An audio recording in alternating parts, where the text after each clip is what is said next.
बहुत समय पहले की बात है। एक छोटे से गांव में एक ब्राह्मण रहता था। वह बहुत ही पवित्र और योग्य व्यक्ति था, लेकिन उसका जीवन अत्यंत कठिनाइयों से भरा हुआ था। उसका विवाह हुआ था, लेकिन उसकी पत्नी के साथ भी उसका जीवन खुशहाल नहीं था। वह आर्थिक तंगी से जूझ रहा था और हर जगह उसे असफलता ही मिल रही थी। उस ब्राह्मण ने एक दिन एक ज्ञानी संत से सुना कि बृहस्पति देव की पूजा और व्रत रखने से व्यक्ति के जीवन में समृद्धि, सुख और सफलता आ सकती है। ब्राह्मण ने इस उपाय को अपनाने का निर्णय लिया और हर गुरुवार को विशेष रूप से बृहस्पति देव की पूजा और व्रत करने की प्रतिज्ञा की। ब्राह्मण ने विधिपूर्वक बृहस्पति देव की पूजा शुरू की। वह इस दिन उपवासी रहते हुए बृहस्पति देव के मंत्रों का जाप करता और उनकी कृपा के लिए प्रार्थना करता। धीरे धीरे उसका जीवन बदलने लगा। उसके घर में सुख शांति आने लगी, उसकी पत्नी से संबंध बेहतर होने लगे और उसका व्यापार भी तरक्की करने लगा।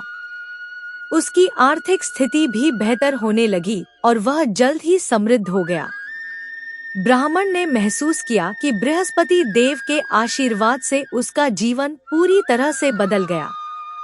वह समझ गया कि बृहस्पति देव की पूजा और व्रत से न केवल उसकी आर्थिक स्थिति सुधरी, बल्कि उसके जीवन में मानसिक शांति और सुख भी आया।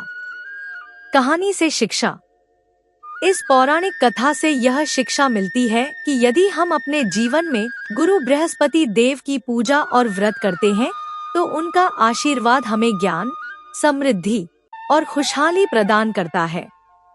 गुरुवार का व्रत विशेष रूप से बृहस्पति देव के आशीर्वाद से जीवन के सभी कष्टों को दूर करने में सहायक होता है। व्रत विधि। 1. हर गुरुवार सुबह जल्दी उठकर नहाकर स्वच्छ अवस्था में बृहस्पति देव का पूजन करें। 2. पीले रंग के वस्त्र पहनें और पीला फूल बृहस्पति देव को अर्पित करें। 3. बृहस्पति देव के मंत्र बृहस्पत्ये नमः का जप करें।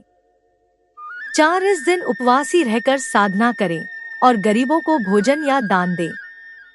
5. पीली वस्तुएं जैसे मूंग, हल्दी और चने का दान करें। यह व्रत व्यक्ति के जीवन में बृहस्पति देव की कृपा को आकर्षित करता है और जीवन में सफलता की राह खोलता है।